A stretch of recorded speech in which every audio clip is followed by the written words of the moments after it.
और एक बड़ी खबर इस वक्त आ रही है। रॉबर्ट वाड्रा ईडी दफ्तर के लिए निकल चुके हैं। गुरुग्राम की शिकोपुर लैंड डील का ये पूरा मामला है जिस केस में ईडी ने उन्हें समन भेजा है।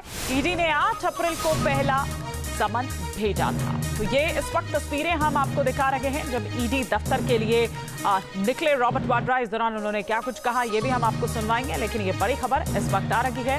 रॉबर्ट वाड्रा ईडी दफ्तर के लिए निकल चुके हैं। किस तरह से ये लैंड डील और किस तरह से बीजेपी ने भी इसको एक मुद्दा बनाया था, इसको लेकर लगातार गांधी परिवार को, रॉबर्ट वाड्रा को, प्रियंका वाड्रा को घेरती रही है बीजेपी।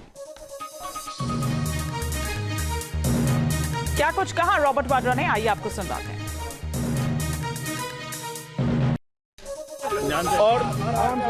और मैं हमेशा जितने भी सवाल पूछेंगे हमेशा जवाब देता हूं और देता रहूंगा मैं। ठीक है।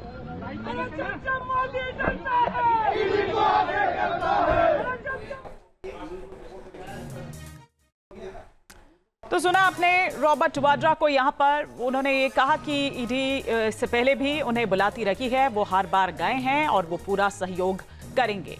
बार बार उन्हें बुलाया जाता है। और राहुल दबास इस पर और विस्तार से जानकारी देने के लिए हमारे साथ जुड़ चुके हैं। राहुल, क्या जानकारी मिल पा रही है इस पूरे मामले को लेकर?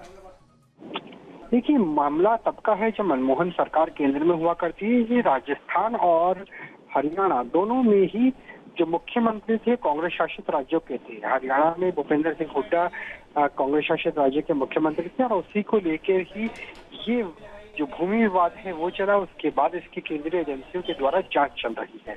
तो ऐसा नहीं है कि पहली बार रॉबर्ट वाड्रा ईडी के दफ्तर गए हैं, इससे पहले भी उन्हें बुलाया गया था और ये मामला अब फास्ट ट्रैक हुआ है। उम्मीद है कि नए सिरे से नए सबूतों के आधार पर आज सवाल जवाब होंगे। जी बिल्कुल, तो रॉबर्ट वाड्रा निकल चुके हैं ईडी दफ्तर के लिए। इस वक्त तस्वीरें भी हम यहां पर आपको दिखा रखे हैं। हालांकि इससे पहले भी पूछताछ हो चुकी है राहुल, तो फिर अब इस पूछताछ को यहां पर किस तरीके से देखा जाए और फॉलोअप के लिए यहां पर या क्या यहां पर देखें? देखिए, जिन लोगों की जमीन थी, खासतौर पे अगर किसानों की बात करें तो किसानों ने ये कहा कि हमारे ऊपर दबाव था और ये दबाव राज्य सरकार के अधिकारियों से लेकर के और कुछ प्राइवेट कंपनीज का नाम आया था उनका भी था। तो उनके आधार पर और जिस तरीके की जांच अभी तक की गई उस आधार पर एक सवालों की फहरिस्त बनाई गई है और उन सवालों को ही आज पूछा जा सकता है। जी, अभी तक क्या निकल कर सामने आया है राहुल इस पर? और ये वही मामला है जिस पर स्टैंप ड्यूटी को लेकर भी घोटाला किया गया था?